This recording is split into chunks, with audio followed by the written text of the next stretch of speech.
안녕하세요. 저는 하남에 살고 있는 30대 중반 여자입니다. 그동안 힘들었던 시간들을 이제야 정리하게 되어서 제 사연을 여러분들께 들려드리게 되었네요. 저는 남편과 결혼했을 때 평생 함께 할 줄 알았지 이혼할 거라곤 전혀 생각조차 하지 않았었죠. 그리고 3년의 결혼 생활은 제 인생에 기억하고 싶지 않은 시간들이었어요. 사건의 발달은 결혼하고 나서 1년 차가 되었을 때 남편한테 문제가 생겼었어요. 회사에서 일을 하다가 허리를 다쳤다는 소식을 듣게 되었고 급하게 병원을 찾아가니 짐을 들고 계단을 내려가다가 미끄러져서 넘어졌다는 말을 회사 직원을 통해 전달받을 수 있었습니다.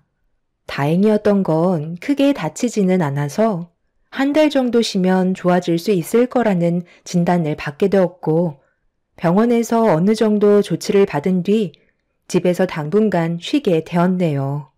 그리고 남편의 몸에 문제가 생기자 시댁 식구들이 전부 저희 집에 찾아오셨고 집안은 난리가 나고 말았죠.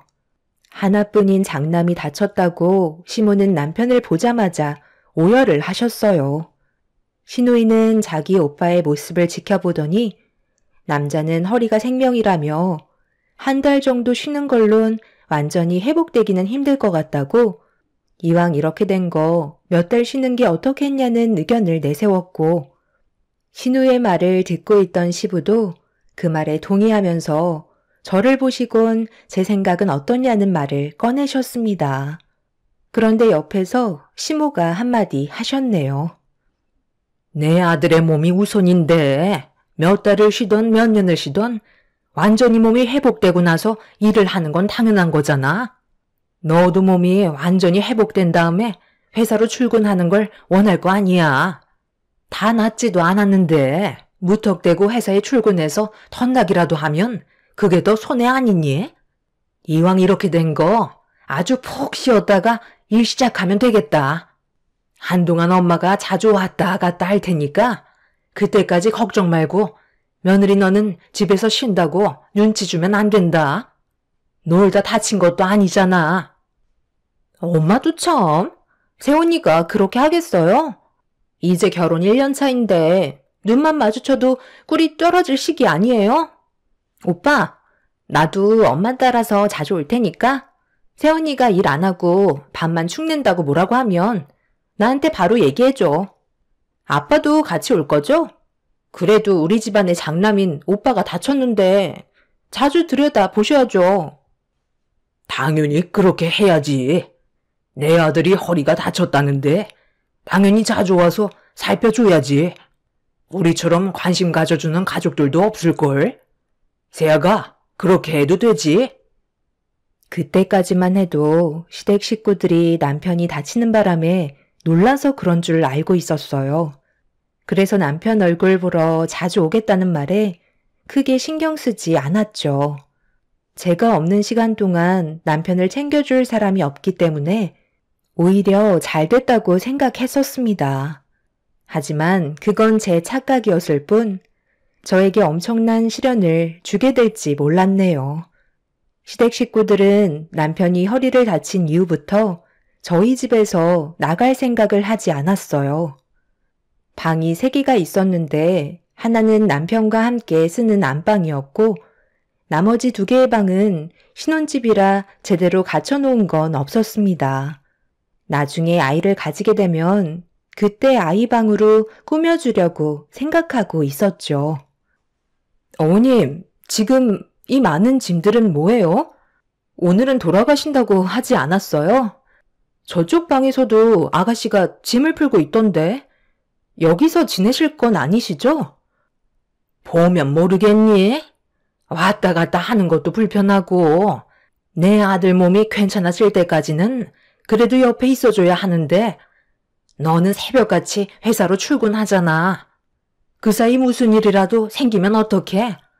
그래서 몸이 괜찮아질 때까지 옆에 있어주려고 결정하게 되었다. 그런데 내 아들만 신경 써줄 수는 없잖아.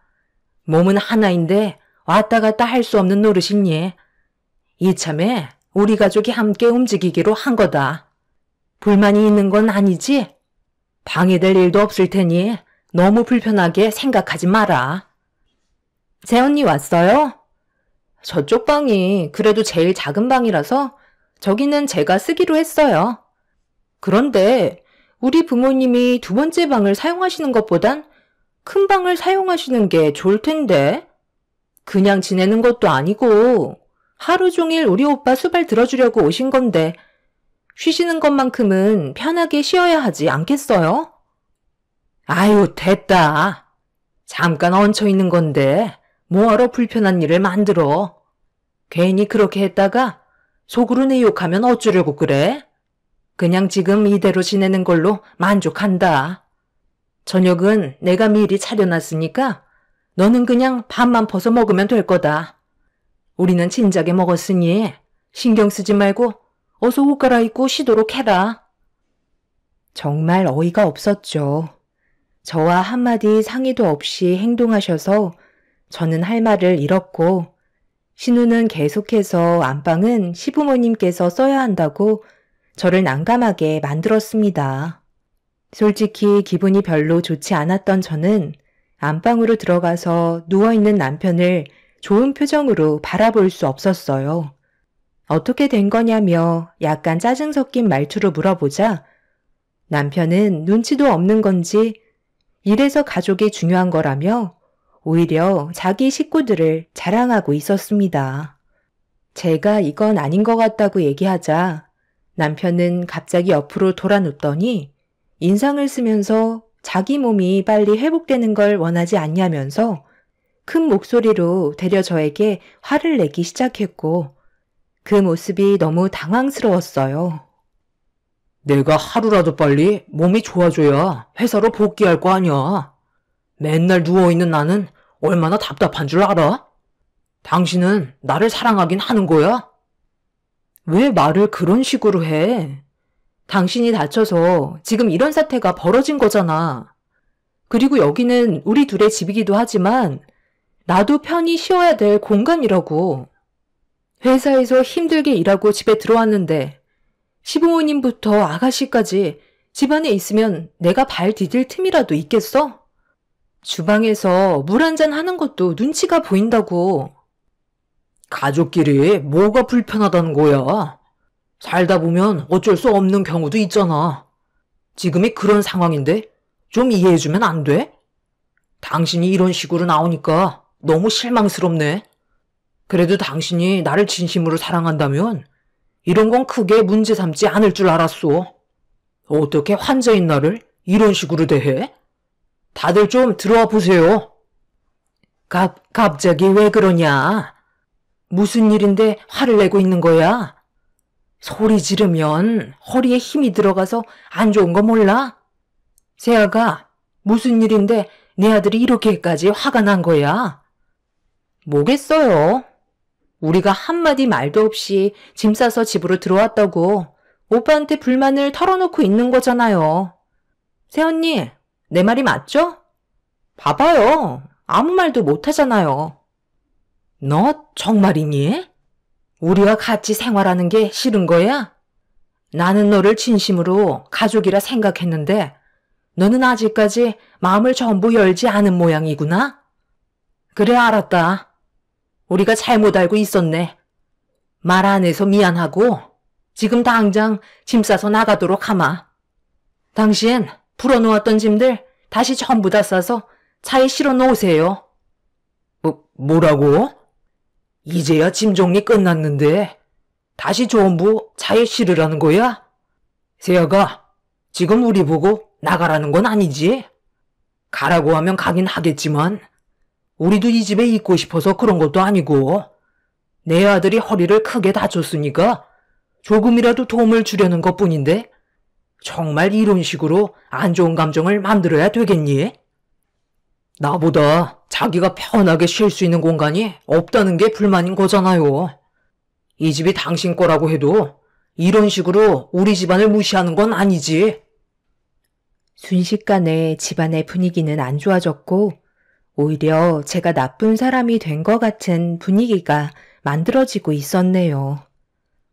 시부는 한숨을 쉬면서 풀어놓았던 짐들을 다시 싸기 시작했고, 신우는 저보고 간호까지 전부 다 알아서 하라며 다음부터 오지 않겠다면서 투덜거리고 있었어요. 시모는 제가 보라는 듯 신우에게 화를 내면서 짐이나 다시 싸라고 화를 내셨고, 남편은 몇 달만 봐주면 되는 걸 가지고 조금의 배려도 없다면서 저에게 정말 실망했다고 돌아누웠습니다. 이미 전부 다 벌려놓은 상태라 짐을 다시 싸서 보내는 것도 참 난감했었어요. 남편은 갑자기 허리가 아프다면서 도움을 요청했고, 제가 남편을 도와주려 하자 제 팔을 뿌리치면서 시부모님을 불러 도움을 받아 화장실을 들어갈 수 있었네요. 저 혼자서 허리를 다친 남편을 감당하기에는 역부족일 것 같아 결국 어쩔 수 없이 남편의 몸이 좋아질 때까지 있어달라고 말을 하게 되었고, 그날 이후 시댁 식구들은 한 집에서 같이 생활하게 되었습니다. 이런 상황들이 너무 답답했지만 그래도 이렇게 해야 하루라도 빨리 남편의 몸이 좋아질 수 있는 길이라고 생각해 묵묵히 지켜보고만 있었죠. 그렇게 여러 가지로 불편한 점들이 정말 많았지만 다른 부면에서 도움을 받는 것들도 있었기 때문에 참고 넘어갔었습니다. 그런데 몇 달이 지났는데도 남편의 몸이 좋아지지 않더라고요.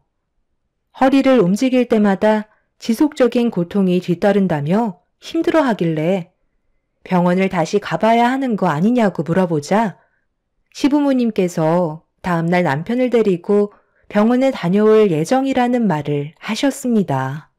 처음 남편과 병원을 방문했을 때 의사가 말하길 크게 다친 건 아니라고 했었는데 몇 달 동안 달라진 게 별로 없다는 남편의 말을 들었을 때 좀 이상했었어요. 그리고 병원을 다녀온 시부모님께서는 남편의 허리에 있는 신경들이 손상을 받았는지 아직 전부 회복이 되지 않아서 시간이 더 필요할 것 같다는 말을 전달받게 되었네요. 그 말을 듣는데 한숨밖에 안 나왔었죠. 남편은 물리치료를 병행하면 그래도 조금씩은 좋아질 수 있다고 저를 안심시켜 주려 했지만 저는 그것보다 시댁 식구들과 또다시 함께 생활해야 한다는 게 더 힘들게 느껴지고 있었어요.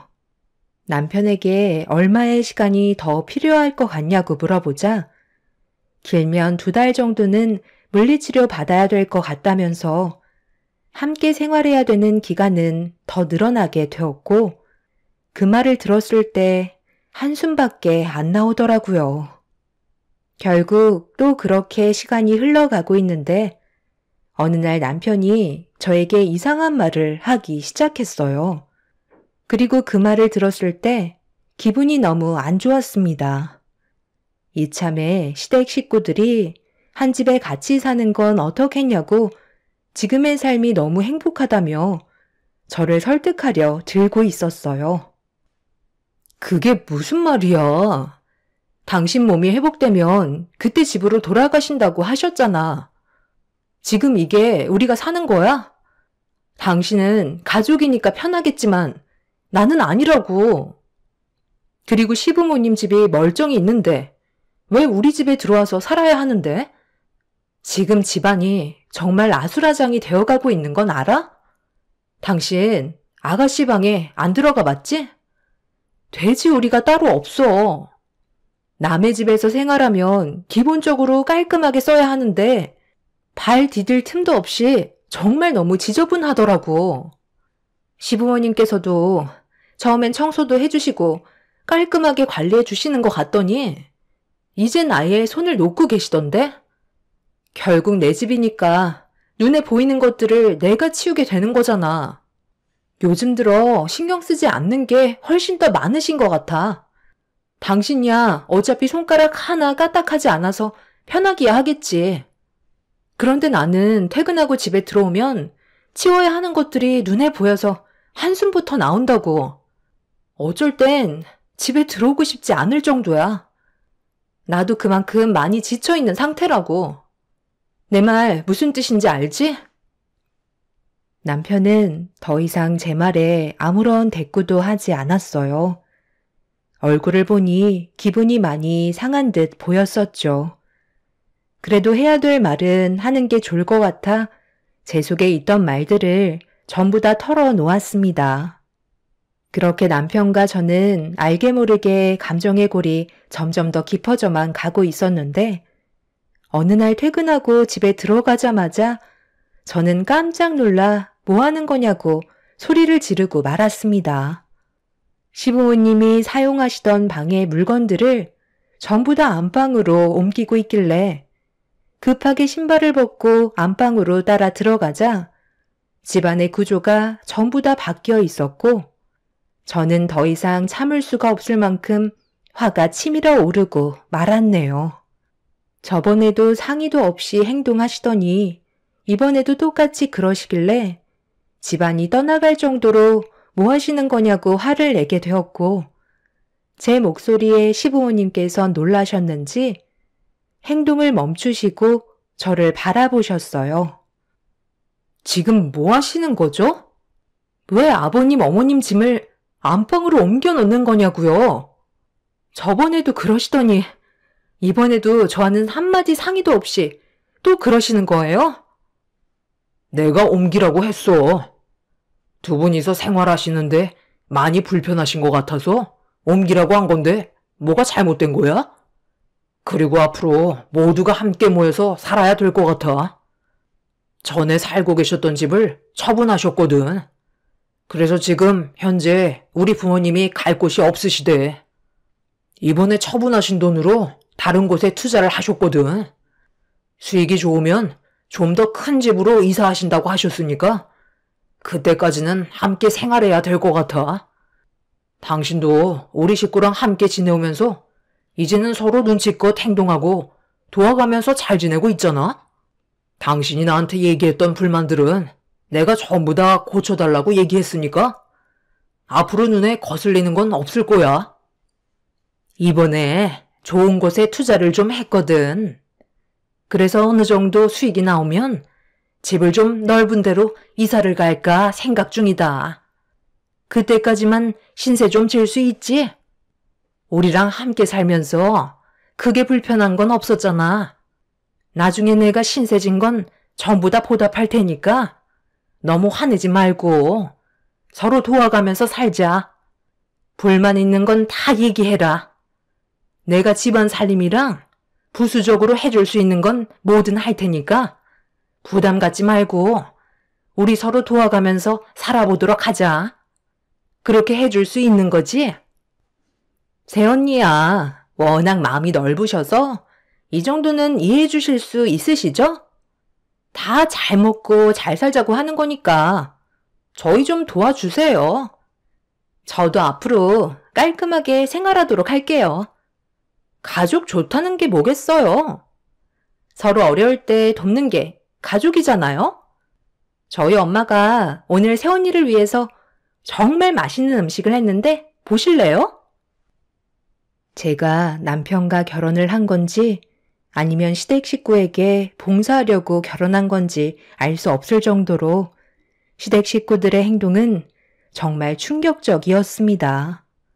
이렇게 사는 건 정말 아닌 것 같아 한 공간에 있고 싶지가 않았어요. 그래서 머리 좀 식히고 오겠다며 급하게 밖으로 나와버렸네요. 집안에 들어가는 게 너무 싫었고 답답해 미치는 줄 알았습니다. 이런 상황을 어떻게 처리해야 될지 몰라 저는 차를 타고 오래간만에 친정으로 가게 되었어요.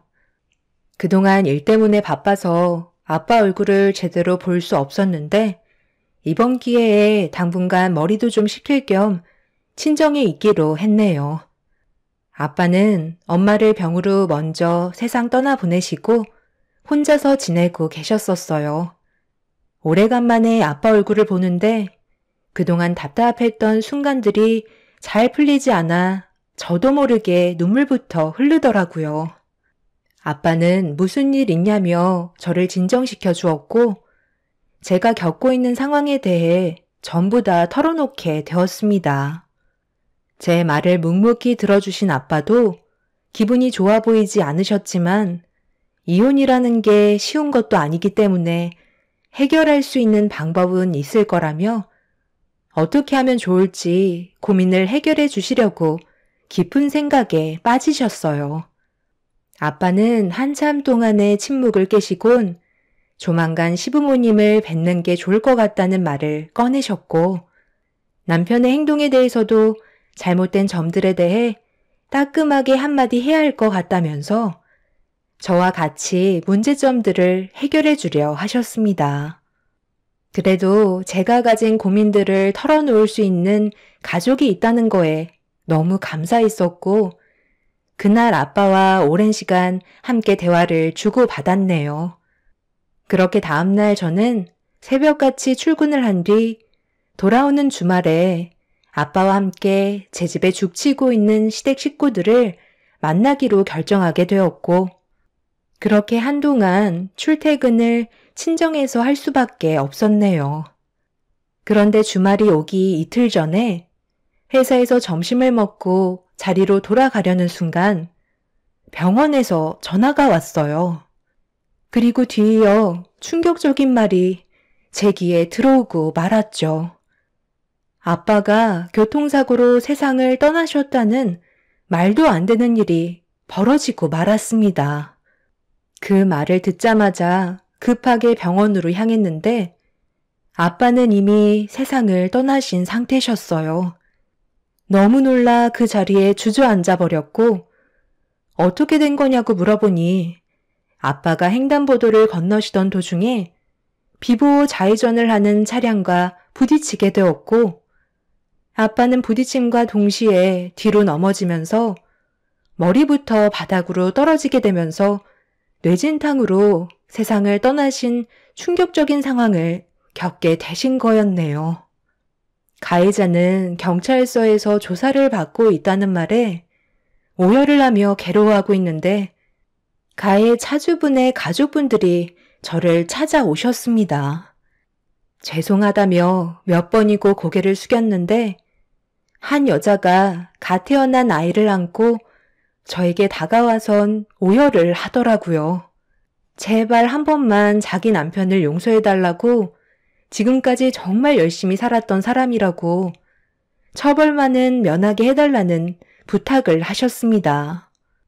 경찰서에서는 음주운전이 아니라고 판정이 나게 되었는데 상황을 들어보니 차량을 판매하는 영업사원이었어요. 그런데 큰 건이 하나 들어와서 급하게 전화를 받다가 잠깐 앞을 못 본 사이 횡단보도를 건너시던 아빠와 부딪히게 된 거였네요.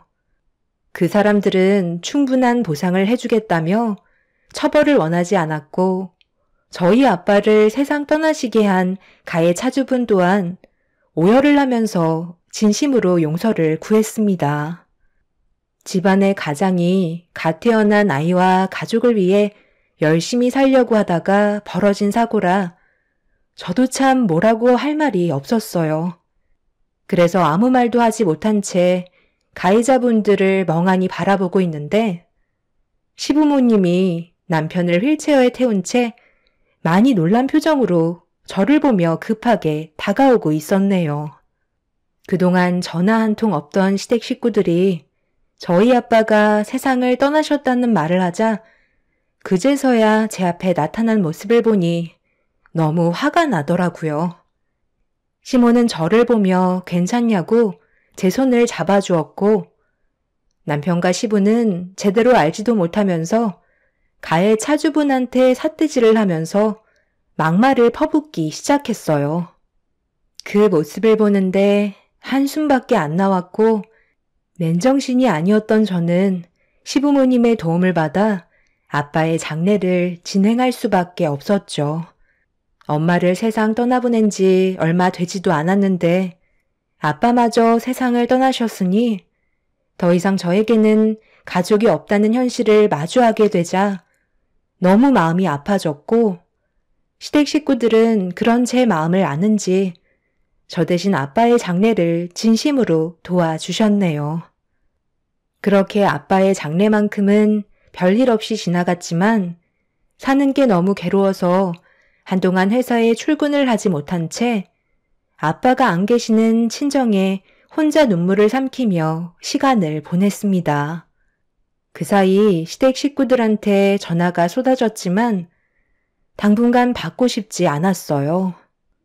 아빠의 장례가 끝이 나고 한 달 정도 저만의 시간을 가진 뒤 아빠의 흔적이 남아있던 집안의 물건들을 정리하고 있는데 가해 차주분께 전화가 와서 힘들지만 만나게 되었고 상대방의 보험사 측에서 주는 보상금 말고 가해 차주분들의 가족이 개인적으로 돈을 모아 저에게 위로금을 전달해 주었어요.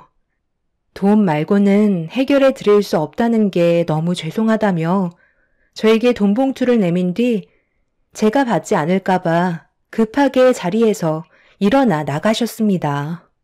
한참 동안 그 자리에 앉아 있다가 다시 집으로 돌아가려는데 남편에게 전화가 왔어요. 그래서 받아보니 왜 전화를 안 받냐고 언제 다시 돌아올 거냐고 물어보길래 별일 없으면 당분간 아빠 집에서 지낼 거라고 하자 심각한 상황이 발생됐다면서 서둘러 집에 와주길 바랐습니다. 한숨이 절로 나왔고 시댁 식구들의 얼굴을 보고 싶지 않았지만 아빠의 장례 때 그래도 최선을 다해줬던 걸 생각해서 정말 오래간만에 집에 발을 들였어요. 그런데 현관문 앞에서 크게 심호흡을 한 뒤에 현관문 비밀번호를 누르려는데 건전지가 다 됐는지 먹통이 되었더라고요.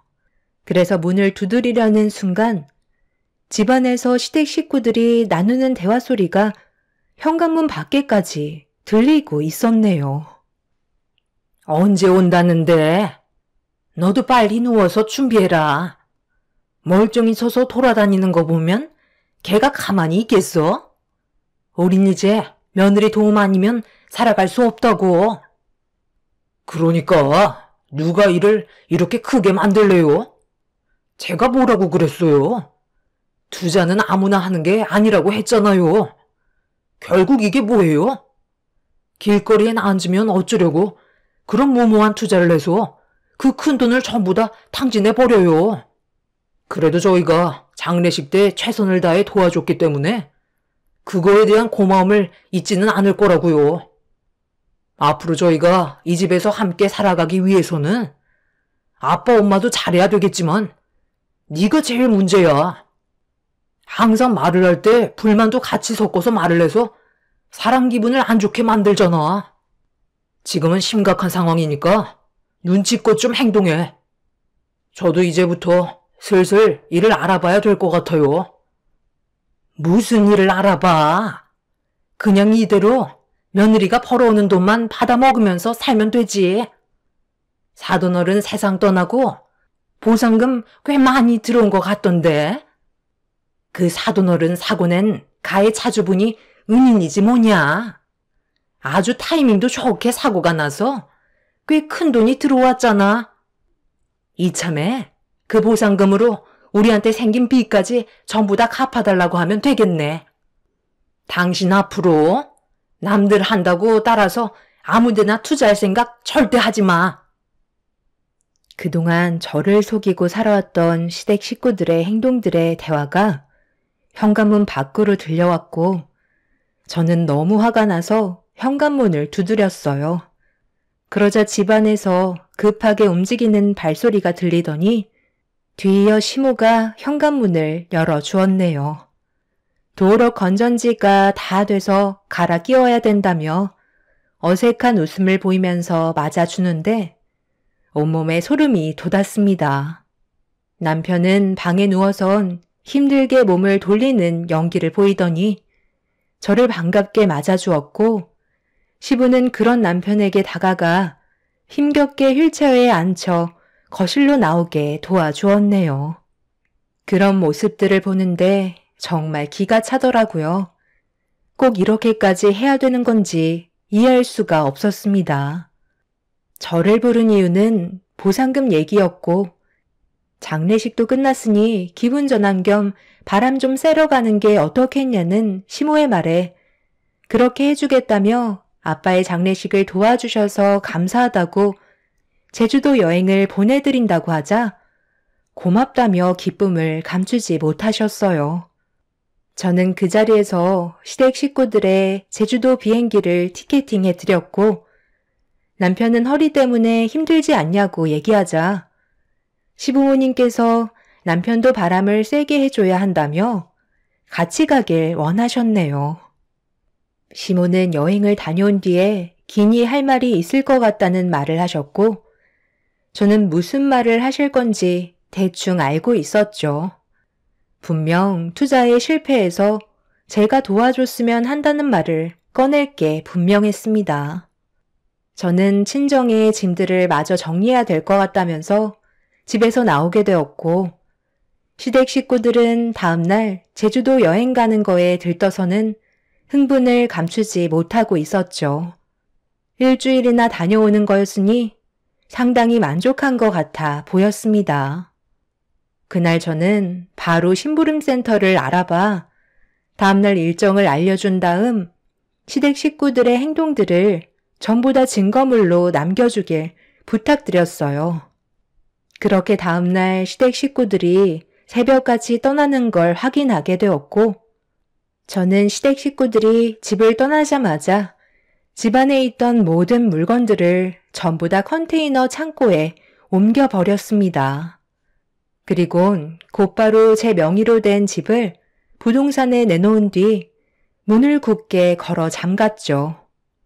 정신없이 모든 일을 끝낸 뒤 일주일이 지나고 시댁 식구들이 집에 도착했는지 저에게 전화가 오길래 받았습니다. 며느라, 우리 제주도에 갔다가 이제 도착했는데 왜 문이 안 열리는 거니? 집이 비어 있어서 현관문 비밀번호를 바꾼 거야? 원래 번호가 먹히지 않네? 제주도는 잘 다녀오셨어요? 그 집 빈집이에요. 부동산에 내놨어요. 어차피 저는 더 이상 필요 없을 것 같아서요. 집안에 있던 짐들은 그의 이름으로 컨테이너 창고에 옮겨놨으니까 가셔서 돈 지불하신 다음 찾으시면 될 거예요. 그리고 우편함 보시면 이혼 서류 있으니까 일정에 맞춰서 오면 된다고 그이한테 알려주세요. 서류 봉투 안에 이혼 서류 말고도 다른 몇 가지 선물도 있는데 확인 한번 해보시고요. 그럼 나중에 뵙겠습니다. 전화를 끊자마자 잠시 뒤 다시 제 핸드폰에 남편의 번호로 전화가 쉬지 않고 울렸지만 받지 않았어요.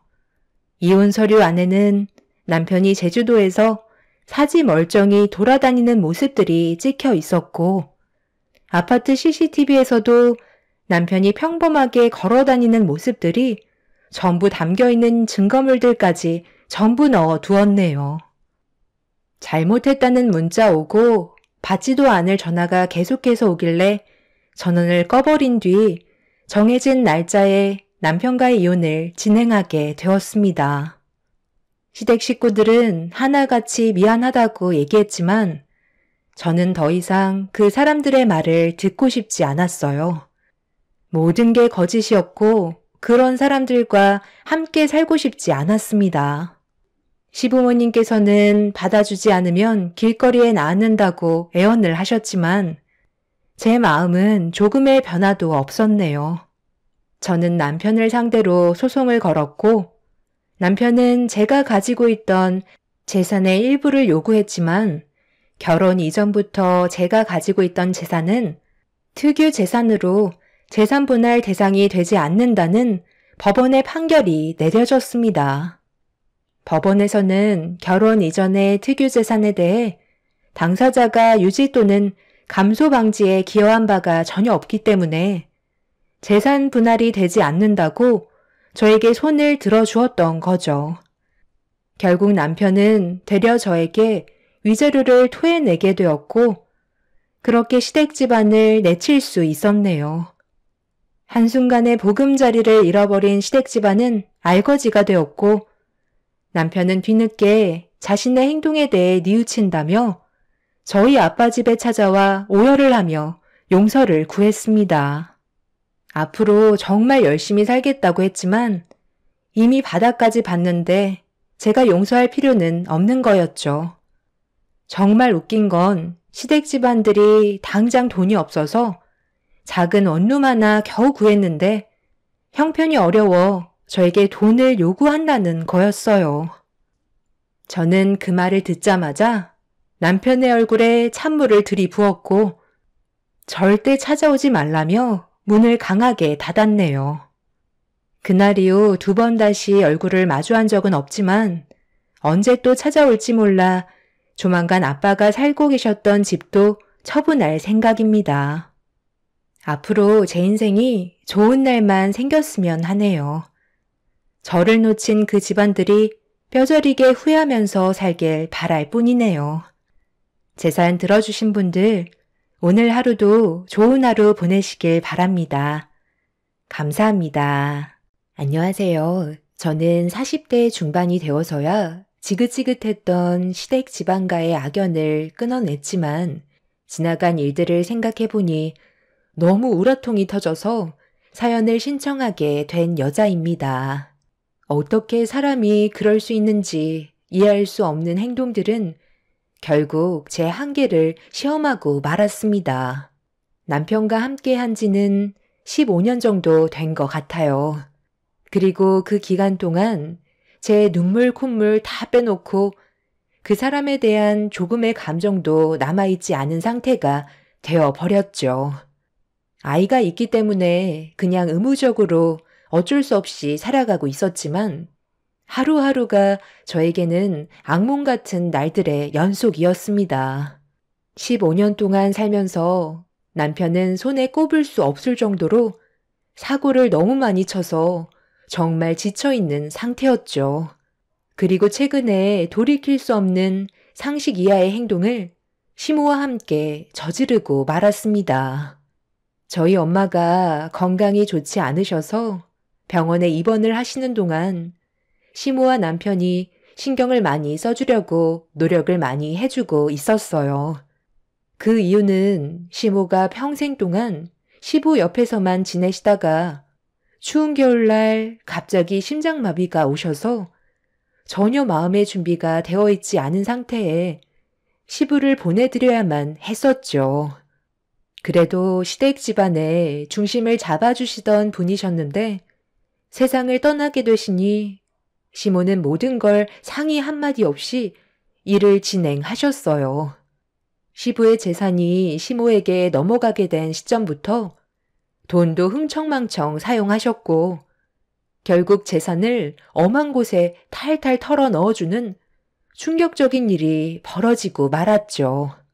시부가 세상을 떠나신 지 5년 만에 시모는 가지고 계신 집과 재산 전부를 주식에 투자를 하셨어요.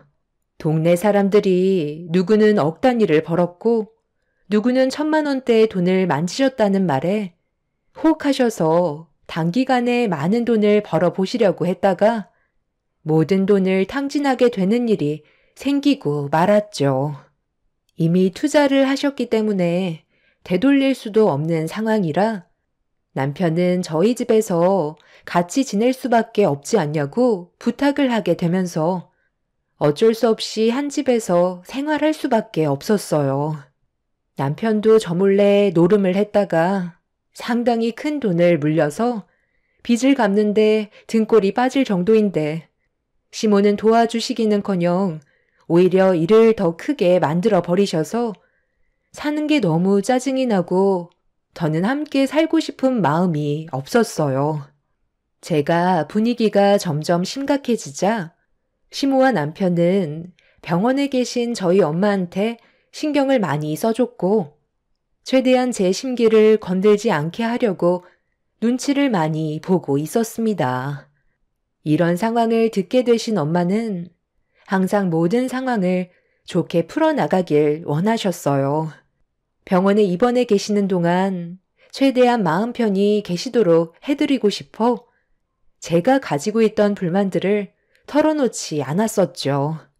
그런데 날이 가면 갈수록 엄마의 건강 상태는 안 좋아지면서 눈을 감고 계시는 일이 많아지셨는데 그런 엄마의 모습을 바라보고 계신 시모와 남편이 충격적인 한마디를 꺼내게 되었고 그 말을 듣게 된 저는 너무 놀라 두 귀를 의심할 수밖에 없었어요. 원래 인생이라는 게 복불복이라니까. 아무리 건강한 사람이라도 암 한 번 걸리면 아무것도 할 수가 없다니까. 이거 봐봐라. 살려고 발버둥 치고 있는데도 결국 세상 떠나게 될 날은 비켜갈 수가 없는 거다. 이런 거 보면 인생은 즐기면서 살아야 된다고. 나중에 후회해봤자 뭔 소용이 있겠어? 그래서 하는 말인데 이번에 우리 사돈 장례 끝나면 해외여행이나 좀 다녀올까? 한 일주일 정도 스위스 여행 다녀오고 싶은데 너희 사돈 세상 떠나면 그 재산 다 가져갈 수 있잖아.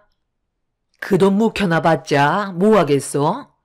어차피 세상 떠나면 가져갈 수 있는 돈도 아닌데 좋은 추억 하나라도 만드는 게 좋지. 지금까지 살면서 제주도나 가봤지 해외여행은 단 한 번도 안 가봤는데 이번 기회에 며느리 덕 좀 볼 수 있겠네. 그렇게 해줄 수 있는 거지? 다녀와서 다시 열심히 살면 되는 거잖아. 의사가 그러는데 이제 버텨봤자 3일 정도라고 했나? 그럼 장례 끝나고 바로 떠날 수 있게 나는 집에 가서 미리 짐부터 싸놓을 테니까 며느리 너는 옆에서 자리 좀 지켜드려라.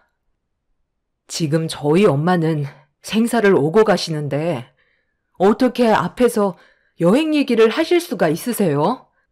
어머님 때문에 그동안 제가 얼마나 힘들었는지 아세요?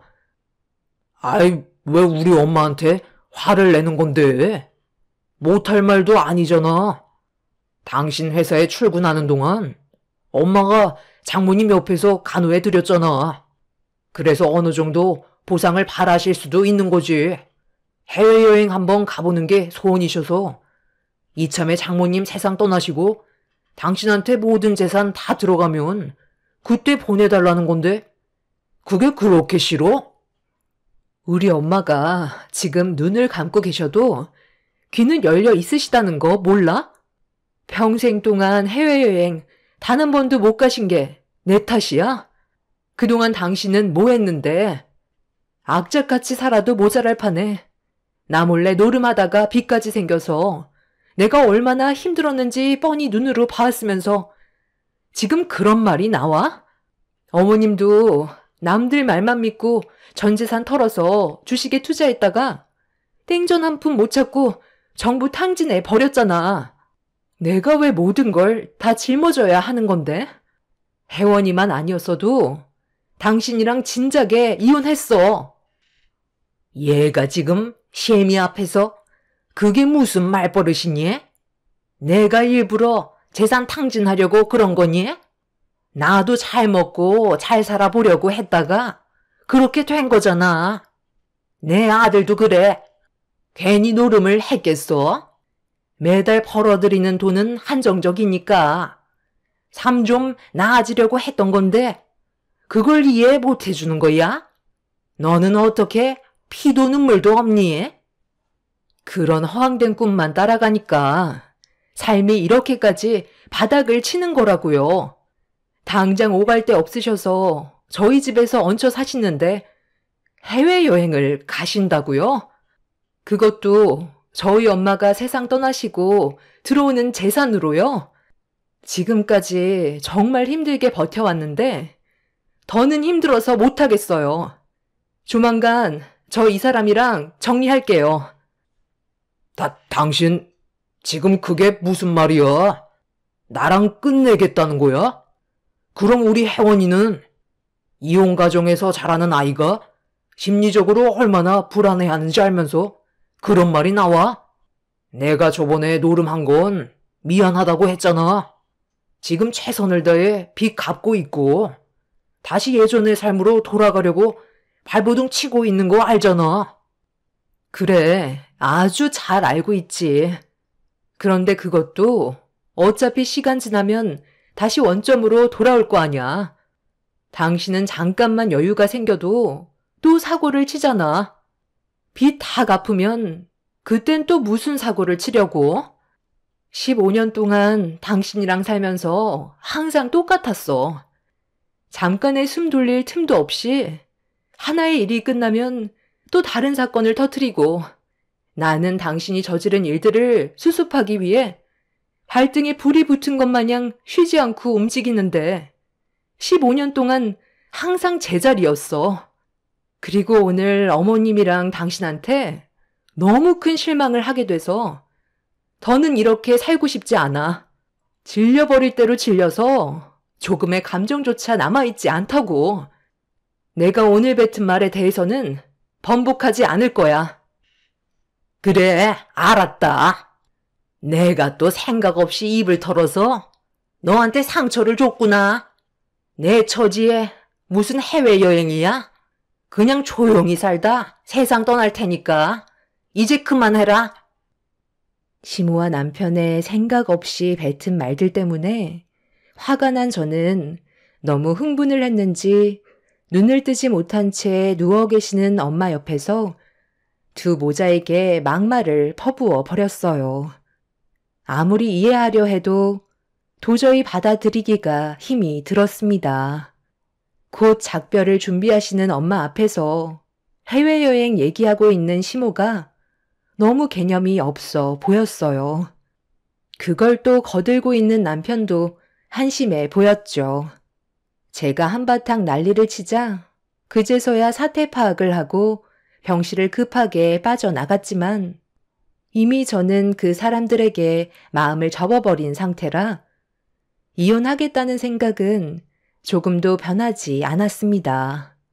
의사는 엄마가 3일 정도 버틸 수 있다고 하셨지만 체력이 많이 떨어지셨는지 엄마는 결국 버티지 못하시고 다음날 아침에 세상을 떠나고 마셨어요.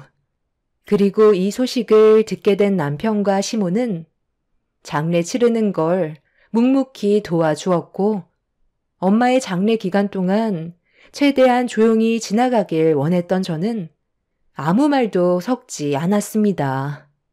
괜히 입 한번 열었다가 엄마의 장례를 망치게 될까봐 아예 신경 쓰지 않고 있었어요.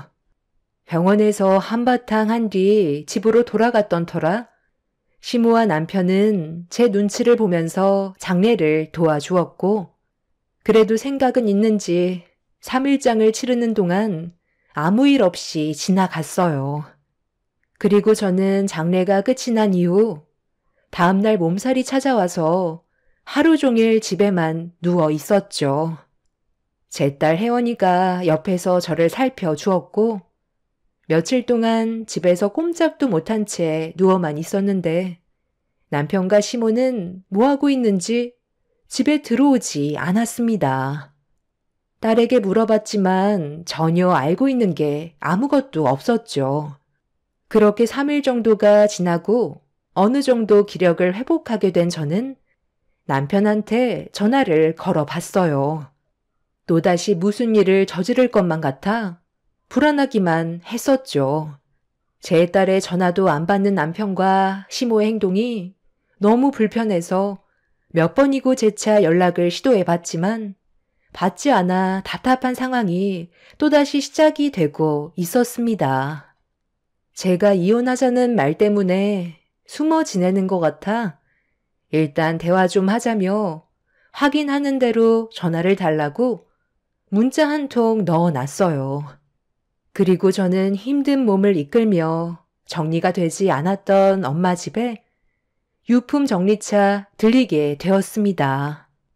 아무 생각 없이 현관문을 활짝 열었는데 집 안에서 술 냄새가 진동을 하고 있었어요.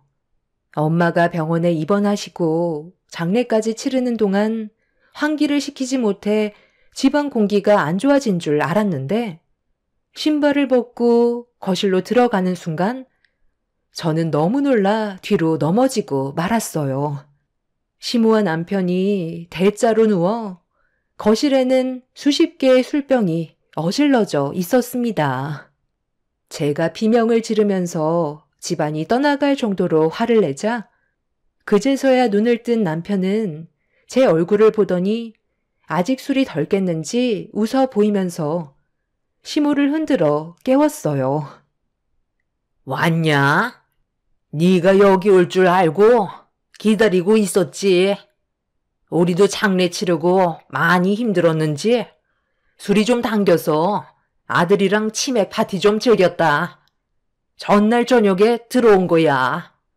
오래간만에 아들과 동해바다 여행 갔다가 오는 길에 집에 들어가면 네가 또 한 소리 할 것 같아 이쪽으로 방향을 틀었거든.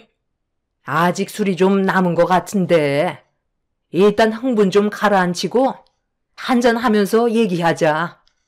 어제 내 아들이랑 먼저 얘기 좀 했었거든. 내가 지금 집이 없잖니.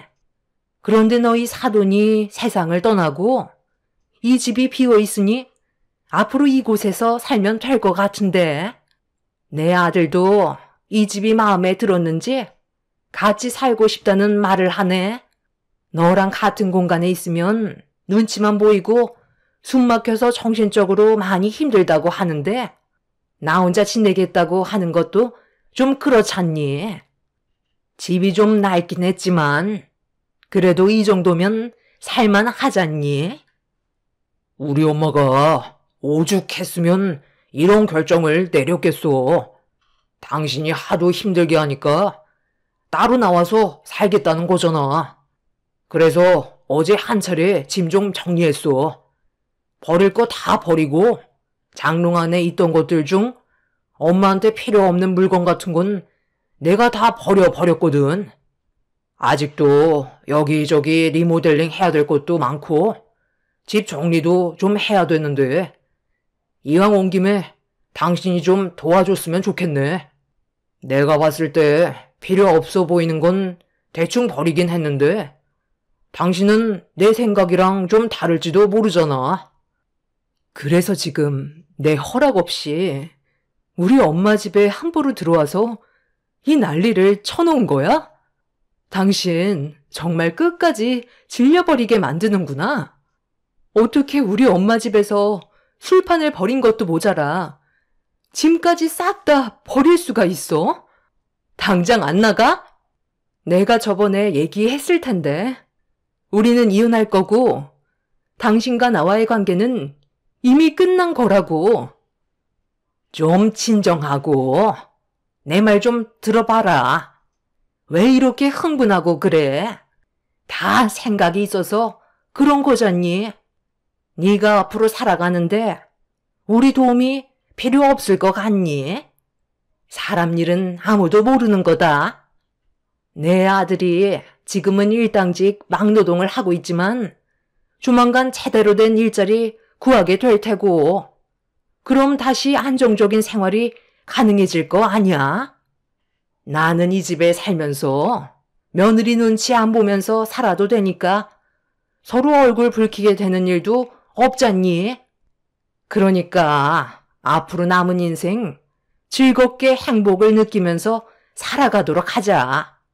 그리고 항상 겸손해야지. 어른한테 대들면 되겠어? 네가 지금 잘 나간다고 고꾸라지지 않으라는 법 없다. 내 아들이 지금 못났다고 대성하지 말란 법도 없다. 그러니까 네가 지금 잘 나갈 때 주위를 한번 돌아보고 챙겨줘야 된다는 거야. 너희 사돈 봐봐라. 나보다 건강해 보이던 사람이 결국 세상을 떠났잖니. 이렇게 인생이 허무한 거야. 그러니까 우리 형편을 조금만 더 이해해주고 앞으로 서로 웃으면서 살아가면 어떻겠니? 그렇게 해줄 수 있지? 그런 의미에서 애미야, 안방에 있는 짐 싹 갖다 버려주고 다시 가구 새롭게 들이도록 하자.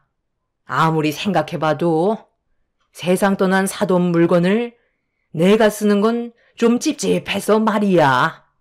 아들, 내가 제일 큰 방을 쓸 테니까 너는 저쪽에 있는 작은 방 쓰면 될 것 같아. 오늘같이 좋은 날 우리 술 한잔 또 걸쳐야지. 어제 먹다 남은 치킨 좀 데워와 봐라. 남편은 시모의 말이 끝나기 무섭게 주방에서 맥주와 먹다 남은 치킨을 가지고 걸어오고 있었어요. 둘 다 제정신이 아닌 것 같아 할 말을 잃은 저는 두 사람을 묵묵히 바라만 보고 있었습니다. 남편은 저에게 다가오더니 맥주 한 캔을 건네주면서 과거에 안 좋았던 일들은 전부 잊어버리자고 웃고 있었어요.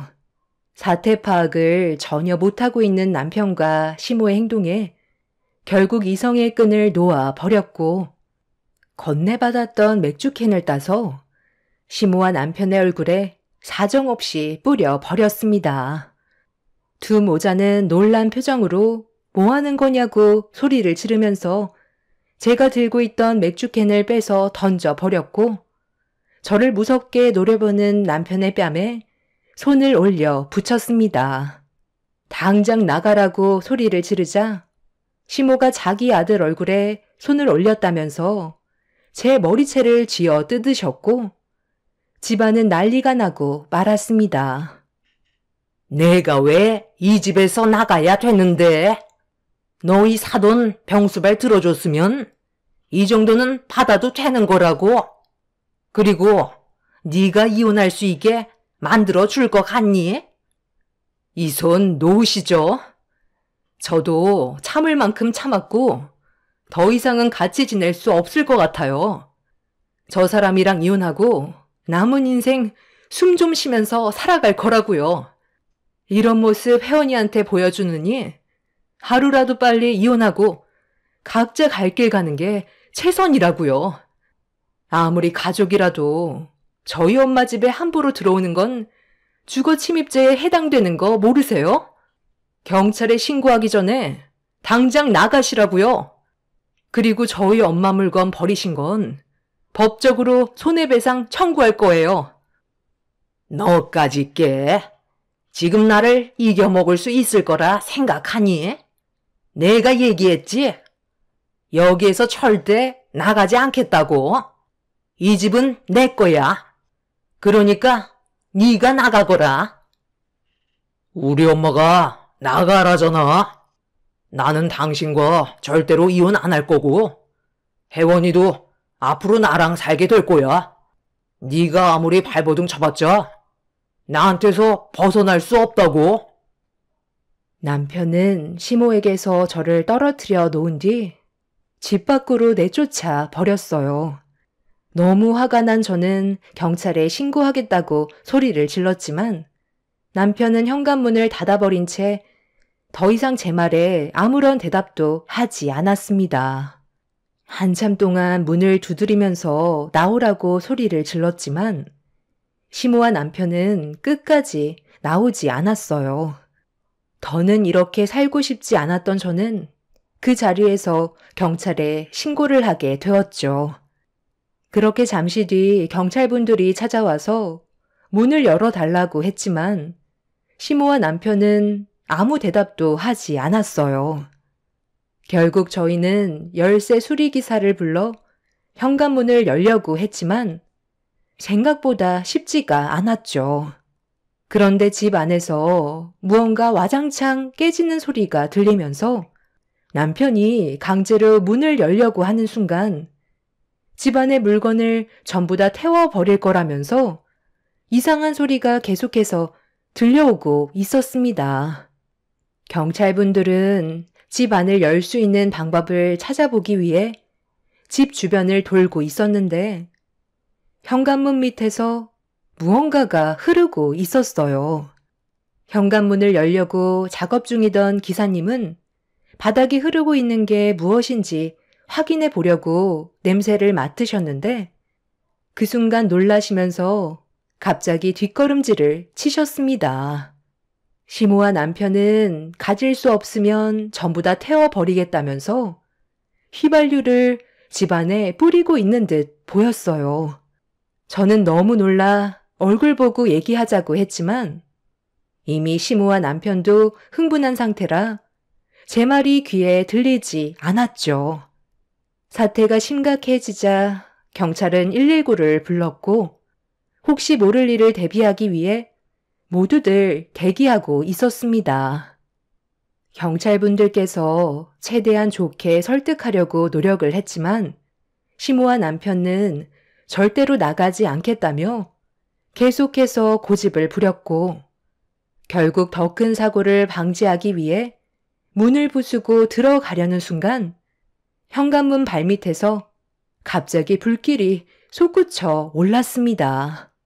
남편은 자기 말을 무시했다면서 절대로 해선 안 될 행동을 저질렀고 소방대원분들은 급하게 불길을 잡기 위해 신속히 움직이셨어요. 생각 없는 사람들 때문에 상당히 많은 사람들이 피해를 보고 있었는데 현관문이 열이 받아서 그런지 열리지 않았는데 잠시 뒤 2층에까지 연기가 올라오고 있었습니다. 남편과 시모는 생각보다 커진 불길에 놀랐는지 안에서 살려달라는 목소리가 울려 퍼졌고 동네 주민분들까지 전부 몰려와 불안에 떨며 불에 휩싸이는 집을 쳐다보고 있는데 제 이름을 부르시면서 달려오신 한 분이 어떻게 된 거냐며 물어보셨어요. 그분은 저희 부모님과 오랜 세월 함께 하셨던 분이셨는데 집이 불타는 걸 보고 놀라서 달려오셨던 거였죠. 제가 상황 설명을 드리자 그분은 잠깐만 기다리라면서 어디론가 급하게 달려가셨습니다. 저희 부모님이 살고 계셨던 집이 예전에 도둑이 한번 들어서 창문에 전부 방범창을 설치하는 바람에 들어가기가 쉽지 않은 구조로 되어 있었어요. 그래서 소방대원 분들도 애를 먹고 있는 상황이었죠. 그런데 잠시 뒤 다시 어디론가 가셨던 부모님 지인분께서 누군가를 데려오셨는데 상당히 큰 불도저를 끌고 부모님 집 앞으로 오셨어요. 사람을 구하기 위해서 현관문을 밀어버려도 되냐는 말에 일단 사람이 우선인지라 저는 어쩔 수 없이 고개를 끄덕였고 부모님 지인분께선 불도저 기사분께 도움을 요청하셨습니다. 알고 보니 부모님 집 근처에서 건물을 올리기 위해 작업 중이셨다는 걸 알 수 있었죠. 그렇게 불도저로 현관문을 밀어버리자 부서지면서 틈이 생겼고 그 안으로 소방대원 분들께서 화재를 진압하며 집 안으로 들어갔어요. 그리고 잠시 뒤 시모와 남편이 부축을 받으면서 탈출을 할 수 있었습니다. 두 모자는 곧바로 응급실로 향했고 부모님 집은 소방대원 분들 도움으로 화재를 진압할 수는 있었지만 순식간에 불길에 휩싸였던 터라 집안은 전부 재로 변해버리고 말았습니다. 시모와 남편은 크게 다친 곳 없이 타박상 정도였고 이런 상황을 만든 거에 대해 조사가 진행되었는데 정말 뻔뻔하게도 두 모자는 술을 너무 많이 마셔서 기억이 나지 않는다고 거짓말을 하고 있었습니다. 아니, 글쎄, 기억이 안 난다니까요. 갑자기 현관문 앞에서 불길이 치솟아 저희들도 놀란 상태였다고요. 술을 너무 많이 마셔서 전혀 기억이 없어요. 제가 무슨 말을 했었나요? 저도 술을 하도 먹어서 어떤 일이 있었는지 잘 모르겠어요. 눈 떠보니까 병원에 누워 있었다고요. 당신은 우리가 왜 이렇게 됐는지 알아? 둘 다 정말 너무 뻔뻔한 거 아니야? 목숨을 살려줬으면 감사하게 생각해야지. 좀 전까지만 해도 집 안으로 들어오지 못하게 난리를 쳐놓고 기억이 나지 않는다고? 지금 두 사람이 얼마나 큰 일을 저질렀는지 알아? 우리 부모님 집이 전부 다 타버려서 쟤밖에 안 남았다고. 결국 집을 밀어버리게 생겼는데 잘못이 없어? 그럼 이젠 너희 사돈집에서 앞으로 살 수 없는 거니? 아유, 일을 어쩌면 좋아. 좀 낡긴 했었지만 그래도 살만한 집이었는데 이왕 이렇게 된 거 싹 다 밀어버리고 다시 새로 집을 지으면 되지. 그쪽 동네가 조금만 걸어가도 있을 건 다 있어서 살기는 아주 딱 좋던데. 어차피 새로 지을 거면 좀 넓게 올리면 좋을 것 같은데. 당신한테도 잘못이 전혀 없는 건 아니잖아. 우리 엄마 말 무시하고 나는 당신이랑 이혼하기 싫은데 계속 밀어붙이니까 화가 났던 거라고. 그런데 정말 집안에 화재는 왜 난 거야? 아까 연기를 너무 많이 마셨는지 기억이 끊어졌나 봐. 아무래도 좀 더 입원을 해야 될 것 같은데 굳이 경찰서에까지 가야 되나요? 너무 뻔뻔했어요. 정말 사람이 아니라고 생각이 들 정도로 그 사람들의 행동에 화가 하늘을 찌를 정도였죠. 더 웃긴 건 의사는 몸에 전혀 문제가 없다고 하는데도 자신들한테 피해가 올까봐 최대한 병원에서 나가지 않으려고 여기저기가 다 아프다면서 최대한 버티려 하고 있었어요. 하지만 결국 오래 가지 못하고 두 모자는 연행이 되면서 모든 사실을 인정하게 되었죠. 현재 두 모자는 방화죄로 징역 2년을 선고받은 상태입니다. 그리고 제가 피해본 부분들에 대해 소송이 진행 중인 상태죠. 저는 부모님의 집을 전부 철거하고 땅만 처분하게 되었어요. 지금은 제 딸과 단둘이 다른 지역에서 살고 있긴 하지만 아직까지 처리해야 될 일들이 수두룩하게 남아 있습니다. 이 문제로 이혼까지 할 수는 있었지만 앞으로 제가 피해본 부분에 대해 금전적인 보상을 그 사람들이 해줄 수 있을지 모르겠네요. 가진 게 없는 사람들이라 보상받는데 시간이 오래 걸리겠지만 그래도 저는 악착같이 전부 받아낼 생각입니다. 최소 5년 정도 받을 줄 알았는데 생각보다 형량이 너무 적게 나와 마음이 후련하지는 않습니다. 그 사람이 없는 2년의 시간 동안 어떻게 계획을 세워야 할지 요즘 생각이 많습니다. 자신들의 이득만 생각하고 함부로 행동한 그 사람들이 잘못을 깨닫지 못하니 다시 사회에 나온다고 달라질 건 아무것도 없을 텐데 평생 감옥에서 썩었으면 좋겠어요. 차라리 그냥 제 딸과 함께 이민을 갈까도 생각 중입니다. 두 번 다시 그 사람들과 마주하고 싶지 않고 제 딸과도 엮이게 하고 싶지가 않습니다. 앞으로 어떻게 해야 할지 고민이 많지만 최대한 지혜롭게 헤쳐나갔으면 좋겠어요. 제 사연을 들어주신 분들께서도 저에게 좋은 의견을 주신다면 감사하겠습니다.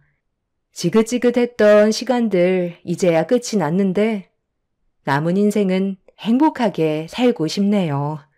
제 사연 들어주신 분들 감사합니다. 안녕하세요. 저는 40대 여자입니다. 이번에 저희 엄마가 꽤 오래 알고 지내셨던 분과 재혼을 하셨어요. 그동안 고생을 많이 하신 엄마가 새아빠와 행복한 삶을 살아가길 간절히 바라고 있었어요. 그런데 제대로 시작도 하기 전에 재혼식장에서 시댁 식구들 때문에 안 좋은 일들이 폭죽 터지듯 연달아 계속해서 만들어졌어요. 눈앞에 보이는 현실들이 믿기 어려울 만큼 너무 충격적이었던 일들이라 기분이 정말 좋지가 않았습니다. 저희 엄마의 재혼 소식이 시댁 집안까지 전달이 됐는데 저희 엄마 재혼하는데 보태준 것도 없으면서 시모는 다 늙어서 추태냐고 제 심기를 건드는 말들로 기분을 상하게 만들더라고요. 제 앞에서 대놓고 얘기한 건 아니었지만 남편과 전화 통화를 하면서 뱉은 말들이 제 귀에 들어왔을 때 뭔 생각으로 그런 말을 하는 건지 이해할 수가 없었습니다. 제가 옆에서 뻔히 듣고 있는 걸 생각 못하는 것도 아닐 텐데 엄마한테 추태라는 말을 했을 땐 화가 정말 많이 났었지만 남편이 중간에서 제 눈치를 보곤 시모의 입에서 더 안 좋은 말들이 나오게 될까봐 급하게 전화 통화를 마무리 지었어요. 그렇게 전화를 끊자마자 남편은 시모의 말에 상해버린 제 기분을 풀어주려고 노력을 했지만 시모가 그동안 저희 엄마를 어떻게 생각해오고 있었는지를 알 수 있는 말투였기 때문에 화가 쉽게 가라앉지 않았습니다. 그래도 남편은 제 기분을 가라앉혀 주기 위해 노력하는 모습을 보곤 최대한 안 좋았던 감정을 억눌렀고 그렇게 그날 한 번은 좋게 넘어갔어요. 그런데 제 기분이 별로 좋지 않은 상태에서 며칠 뒤 시댁에 모임이 있어 남편과 잠깐 들린 적이 있었는데 그때 시모와 대판 싸우게 되었습니다.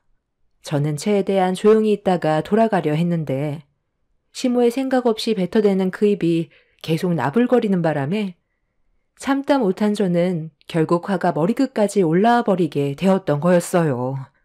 옆에서 남편이 시모에게 계속 눈치를 주고 있는데도 모터를 달아버린 시모의 개념 없는 행동은 결국 화를 참지 못하게 만들어 버렸어요.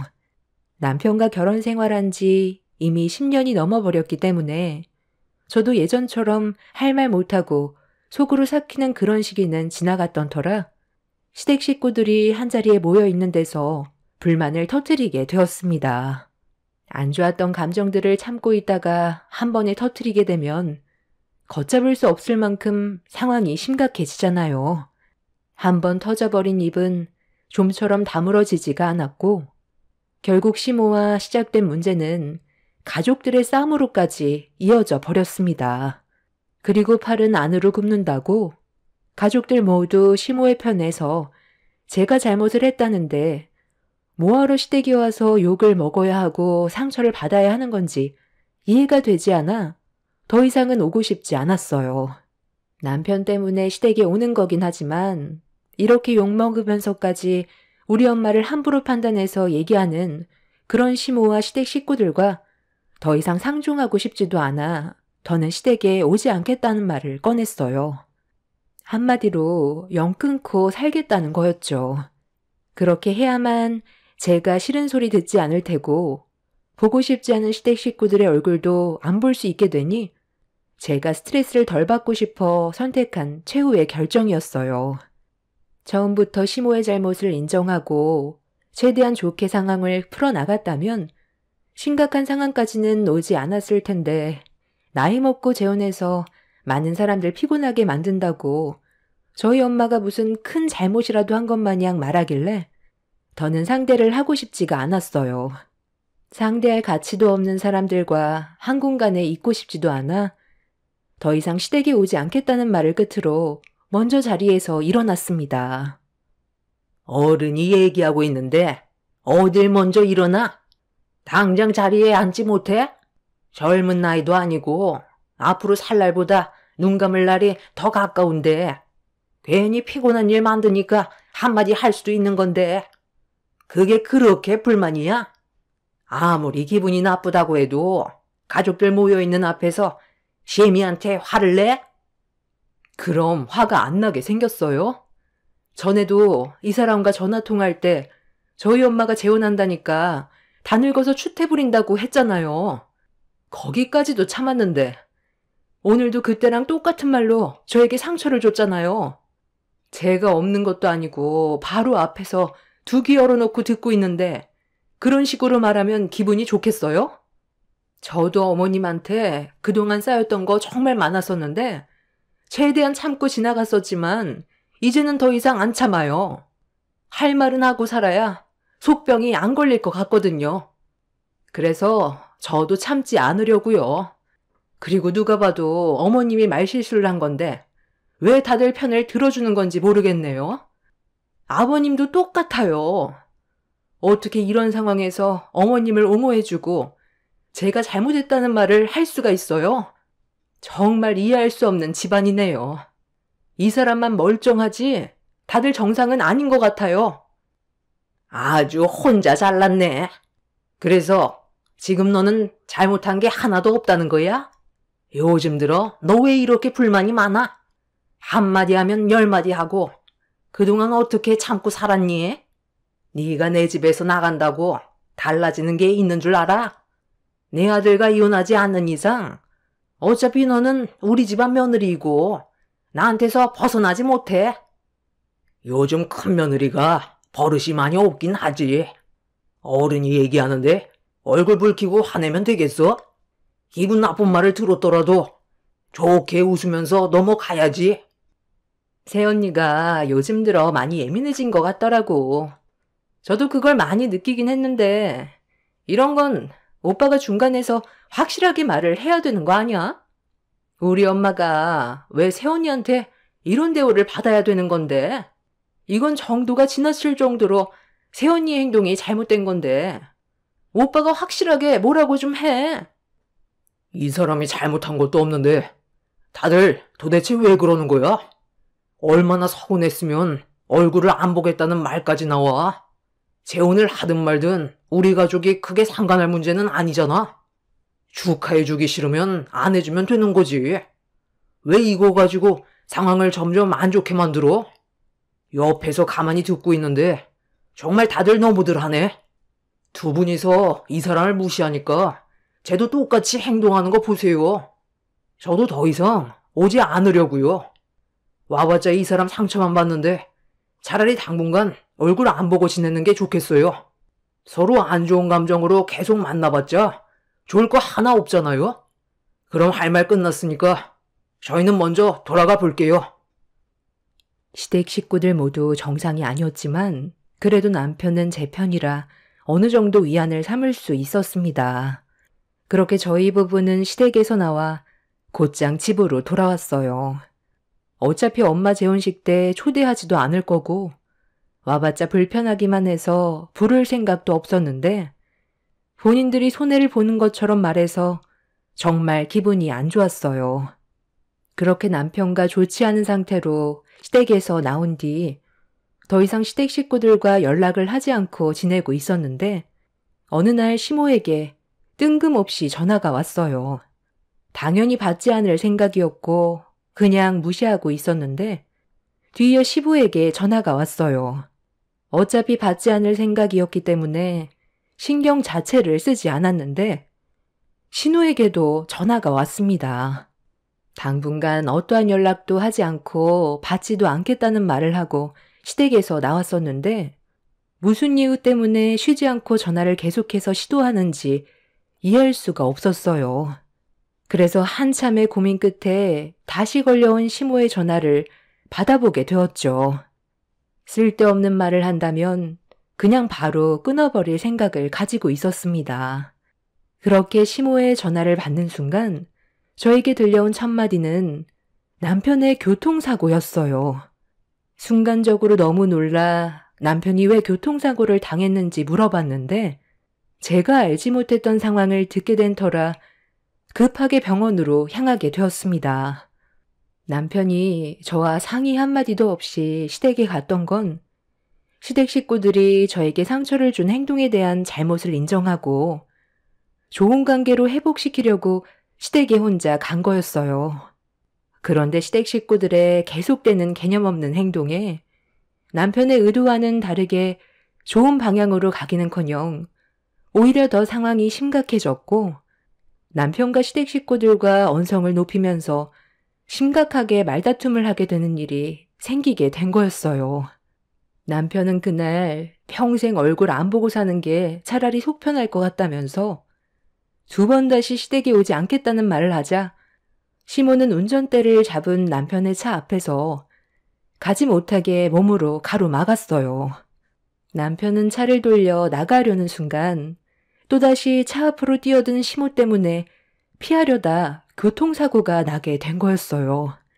다행히 큰 부상은 아니었지만 논두렁에 빠져버린 차량의 수리비가 상당히 많이 나오게 되는 안 좋은 일이 생겨버리게 된 거였죠. 남편이 다쳤다는 소식에 급하게 병실 문을 열고 들어갔는데 시댁 식구들이 전부 다 저를 노려보고 있었어요. 이 모든 상황들이 저로 인해 시작된 거라고 생각을 하는 듯 보였습니다. 네가 그 난리만 안 치고 갔어도 이런 일은 없었지.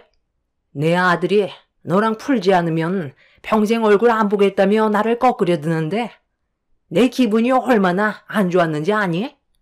내가 먼저 손을 내밀지 않겠다고 하니까 더 이상 할 말이 없다면서 집 밖으로 뛰쳐나가더라. 너 때문에 내 아들과 영 끊고 싶지 않아 차를 가로막다가 이런 사고가 나게 된 거잖아.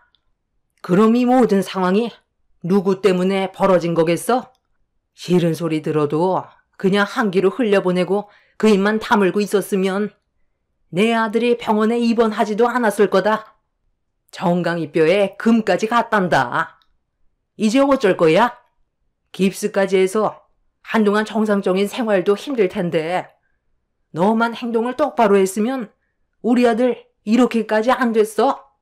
사돈은 쓸데없이 지금 나이에 재혼을 한다고 해서 왜 남들한테 피해를 주는 건데? 말은 똑바로 해야죠. 우리 엄마가 어머님한테 무슨 피해를 줬는데요? 재혼한다는 말을 듣고선 다 늙어서 추태라고 먼저 말실수를 해놓고 왜 우리 엄마 탓을 하는 건데요? 처음부터 어머님이 그 입만 조심했다면 이 사람 이렇게까지 다칠 일도 없었고 상처받을 상황 만들어지지도 않았어요. 누굴 탓하기 전에 어머님 행동부터 뒤돌아보세요. 저 이 사람 병간호 해줘야 되니까 이제 그만 나가주세요. 왜 생각 없이 차를 가로막아서 이 사단을 만들어요? 시댁 식구들은 저를 노려보면서 며느리 하나 잘못 들어와서 집안이 무너져 내리고 있다며 흥분을 하기 시작했어요.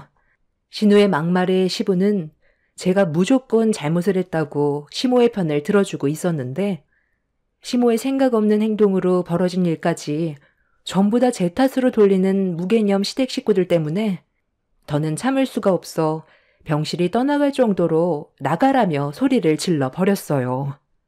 시모는 어디서 큰 소리냐고 제 머리채를 잡으려고 달려들 준비를 하고 있었는데 그 모습을 아무 말 없이 지켜보던 남편이 시댁 식구들에게 고함을 지르면서 당장 나가라고 화를 내자 분노한 모습에 움찔거리던 시모는 더 이상 아무 말 하지 않고 병실을 나갔습니다. 시모는 저에게 나중에 따로 얼굴 좀 보자며 인상을 쓰면서 시부와 신우를 불렀어요. 남편은 한숨을 쉬면서 자기 가족들 때문에 스트레스 받아 숨이 막힌다면서 화를 가라앉히지 못하고 있었어요. 시댁 식구들과 계속 관계를 지속하다 보면 남편은 화병이 날 것 같다고 손바닥으로 자기 가슴을 내려치는데 그 모습을 바라보고 있던 저는 더 이상 얼굴 안 보고 지내는 게 좋을 것 같다고 힘들어하는 남편을 진정시켜 주었습니다. 저 대신 많은 노력을 해준 남편이 더는 상처를 받지 않길 바랐었고 그날 이후 시댁 식구들과는 어떠한 관계도 만들어가지 않았습니다. 정말 큰 결심을 했던 게 이사를 하고 전화번호까지 전부 다 싹 바꿔버렸었죠.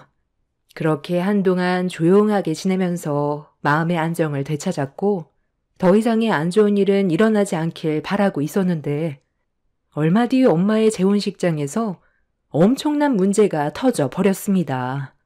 엄마의 재혼식이 시작되기 5분 전에 안내방송이 나오면서 많은 하객분들이 자리에 앉았고 식을 진행하기 위해 바쁘게 준비가 되어가고 있었는데 식장에 초대도 받지 않았던 시댁 식구들이 몰려왔어요. 그런데 제 앞으로 몰려오고 있던 시댁 식구들의 모습이 저를 경악하게 만들었고 말도 안 되는 행동을 보이자 남편도 당황했는지 목발을 집은 상태로 급하게 시댁 식구들을 가로막았어요. 지금 여기가 어디라고 찾아온 거예요? 당장 돌아가세요. 초대받지도 않았는데 무작정 밀고 들어오면 어쩌자는 거냐고요? 그리고 여기가 어딘 줄 모르는 거예요? 다들 옷차림이 그게 뭐야? 격식을 차려야 하는 곳에서 개념 없이 왜 웅둔복 차림으로 온 건데? 제 얼굴에 먹칠하고 싶어서 이런 식으로 행동하는 거예요? 저를 이 지경으로 만들어 놓은 것도 모자라 이제는 아예 얼굴도 못 들고 다니게 만들려고요? 저 더 이상 화나게 하지 마요. 당장 돌아가라고요. 너는 아버지 어머니가 이런 식으로 행동을 하면 뜯어 말려야지. 똑같이 행동하면 어쩌자는 거야? 분명 경고하는데 나 더 이상 화나게 만들지 말라고 분명히 얘기했어. 너희들이 먼저 시작해놓고 왜 우리 탓을 하는 거야? 말도 없이 전화번호까지 바꿔버리더니 아예 이사까지 가버렸더라. 그런 식으로 행동하면 내가 너희들이 어디에 있는지 모를 것 같니? 백날 이사하고 도망 다녀봐라. 그래봤자 한국 땅에서 어딜 갈 수 있겠어? 이민 가지 않는 이상 너희들이 영 끊고 지낼 수 있는 곳은 아무 데도 없다. 사돈이 재혼한다는데 우리가 안 오면 되겠어? 와서 끼니라도 때우고 가야 속 편하지. 참석 안 하고 지나가면 찝찝하잖아. 그래서 운동복 차림으로 우리 엄마 재혼식에 온 거예요. 식사만 하려고 왔더라도 옷은 갖춰 입고 왔어야죠. 어머님은 빨간색 운동복이고 아버님은 형광색 운동복에 아가씨는 지금 여기에 에어로빅 하러 온 거예요? 그냥 아예 벗고 다니지 그래. 이대로는 절대로 출입 못하니까 고집 부리지 말고 돌아가세요. 왜? 내가 이런 옷으로 입고 와서 창피하니? 축의금 주면 되잖아. 얼마 주면 되냐? 한식 뷔페니까 3,000원만 줘도 되지? 우리 가족 셋이니까 얘따 9,000원. 네 엄만 다 늙어서 이게 무슨 추태라니? 남들 보기 너무 창피하다. 뭐해? 9,000원 받으라니까. 배고파서 지금 현기증까지 난다. 빨리 비켜봐. 시댁 식구들의 막 나가는 행동에 남편은 정말 화가 머리끝까지 올라왔는지 한쪽 손을 제 어깨 위로 올리고 나머지 한쪽 손에 들고 있던 목발을 시댁 식구들을 향해 사정없이 내둘러 버렸어요. 상식 이하의 행동을 보인 시댁 식구들 때문에 이성을 잃어버려 남편은 제가 말릴 수 있는 한계치를 넘어버린 상태였고 식장이 난리가 나자 식 준비를 위해 대기하고 있던 엄마와 새아빠가 로비로 급하게 달려왔어요. 하객들까지 우르르 몰려와 난리치고 있는 남편을 보며 경악을 하고 있었는데 제 옆으로 다가온 새아빠가 저에게 무슨 일 때문에 그러냐고 물어보는 순간 새아빠의 안색이 상당히 안 좋아지더니 일그러진 얼굴로 시댁 식구들을 노려보고 있었습니다. 남편과 운동복 차림으로 몸싸움을 벌이고 있던 시댁 식구들 앞으로 다가간 새아빠가 첫마디를 내뱉는 순간 시댁 식구들의 행동이 멈췄고 새아빠를 바라본 시댁 식구들의 얼굴빛이 점점 하얗게 질려버리더니 뒷걸음질을 치기 시작했어요. 그리고 저희 부부가 몰랐던 엄청난 일들이 펼쳐지게 되었습니다. 남편도 새아빠의 말을 듣자마자 경악을 하면서 입을 다물지 못할 정도로 충격을 받아 비틀거리기까지 했어요. 세상에? 나 누군 줄 알죠? 내가 그동안 그쪽들 때문에 얼마나 마음고생이 심했는지 알아? 하필 그때 CCTV가 고장이 나서 수리 중이었는데 당신들 때문에 다른 사람들까지 의심을 하게 될 정도로 정신적인 충격에서 벗어나지 못하고 있었다고. 그런데 여기에서 만나게 될 줄 상상도 못했네. 도대체 무슨 말을 하는지 저희는 잘 모르겠는데요. 사람 잘못 본 거 아니에요? 여보, 오늘은 그냥 돌아가요. 사돈은 이상한 정신병자랑 결혼했나 보구만. 잠깐만요. 저희 새아빠가 이렇게까지 힘들어하시는 걸 보면 분명 무슨 이유가 있었겠죠. 숨기는 게 있는 거죠? 제가 모르는 뭔가 있으니까 경찰에 신고까지 했다잖아요. 비가 억수로 내리던 날 저 사람들이 우리 식당에 온 적이 있었다. 그때도 저 운동복 차림으로 왔었지.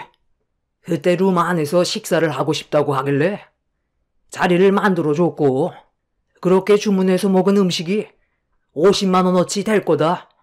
전날의 누전으로 인해 CCTV가 고장이 나서 수리기사가 오기 전이었고 그날 비도 많이 내려서 손님도 거의 없었던 상황이라 셋이서 50만 원어치의 식사를 해서 식당 분위기가 다시 밝아졌었는데 때마침 CCTV 수리기사가 왔길래 CCTV 위치를 알려준 뒤 실시간으로 녹화되고 있는 본체가 있는 곳으로 같이 자리를 옮겨 홀이 비어있던 상황에서 수리가 끝나고 다시 홀로 돌아와 보니 룸 안에 있던 손님들이 한 분도 안 보이더라고. 처음에는 화장실에 간 줄 알고 기다리고 있는데 한참의 시간이 지나도 손님들이 안 오는 거야. 그래서 직원들에게 물어보니까 잠깐 화장실을 다녀오겠다며 자리를 비웠었다는 것만 알고 있었지. 다른 손님들 신경 쓰느라 룸 안에 있던 손님들이 들어왔는지는 못 봤다고 상황을 설명하길래 느낌이 별로 안 좋아서 화장실을 가봤었거든. 그런데 불안했던 느낌은 예상대로 맞아 떨어졌고 결국 그 사람들은 음식값도 안 내고 우리 일식 식당에서 고가의 참치 요리와 비싼 횟감들을 50만 원어치나 먹어치우고 잠적해 버렸던 거야. 그날이요, 엄청난 충격을 받아 손님들이 계산도 하기 전에 식당을 나가게 되면 불안해서 감시까지 하게 될 정도로 정신적인 충격을 받고 있었는데 경찰들도 그날이 비가 너무 많이 와서 다른 CCTV에 녹화되어 있던 영상에서 얼굴을 알아보는 게 힘들다며 어려움을 겪고 있었고 그렇게 시간만 잡아먹고 있었는데 여기서 우리 식당 음식을 무전 취식한 사람들을 보게 될 줄 꿈에도 몰랐네. 새아빠의 말에 옆에 계시던 엄마와 저희 부부는 경악을 했고 시댁 식구들은 아니라며 생사람 잡는다고 발뺌했지만 이미 시댁 식구들은 말투에서부터 떨림이 왔었고 새아빠는 그 자리에서 경찰서에 신고를 했어요. 신우와 시부모는 새아빠가 경찰서에 신고했다는 말을 하자 화들짝 놀라더니 뒷걸음질 치다가 도망을 치려 했지만 새아빠의 하객분들이 시댁 식구들을 붙잡았습니다.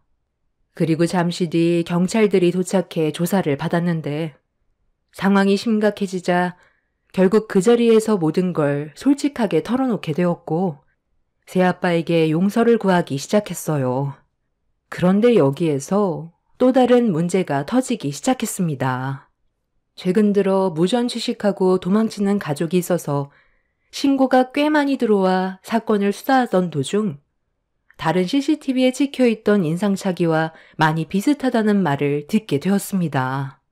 결국 신우와 시부모는 경찰의 조사를 받기 위해 경찰서로 향하게 되었고 엄청난 범죄를 저질렀다는 걸 들을 수 있었어요. 신우와 시부모는 새아빠의 식당에서 처음엔 정말 외식을 하러 갔었는데 CCTV가 고장이 났다는 말을 듣곤 시모가 비싼 돈 주고 음식을 맛있게 먹긴 했었지만 돈을 지불하기에는 너무 부담스러워 CCTV도 꺼져 있으니 도망치자는 말에 시부와 신우가 처음에는 반대를 했었지만 시모가 먼저 화장실을 가면 뒤따라 나오라면서 시부와 신우에게 시킨 거였어요. 그렇게 음식값을 지불하지 않고 처음으로 무전 취식을 하게 됐었는데 그 계기로 인해 점점 대담해졌고 CCTV가 없는 식당들만 골라잡아 무전 취식을 하기 시작했던 거였어요. 그렇게 반복적인 범행을 지속적으로 저지른 횟수가 무려 50번이 넘는다는 걸 알게 되었고 이 문제로 피해를 보게 된 음식점 사장님들이 시댁 식구들 상대로 소송을 제기하면서 상황은 상당히 심각해지게 되었습니다.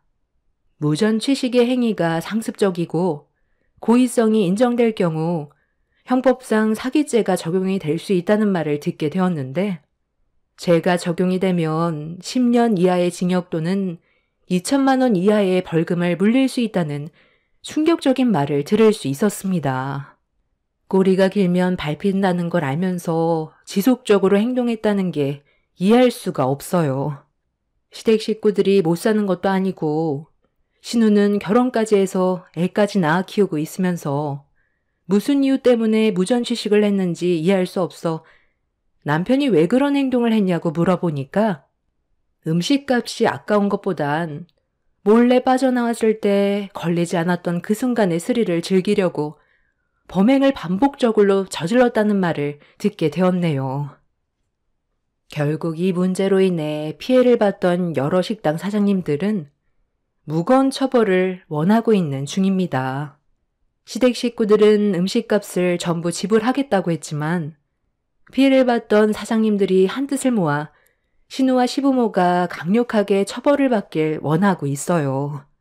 결국 무전취식으로 인해 징역을 면하지 못할 정도로 엄청나게 일이 커져버리게 되었고 상황이 정말 안 좋으면 형이 길어질 수도 있는데 자신들의 잘못이 엄청나게 크다고 생각하지 않는 시댁 식구들의 행동이 판사에게 상당히 안 좋게 보이고 있어서 문제가 좀 더 심각해지고 있는 중입니다.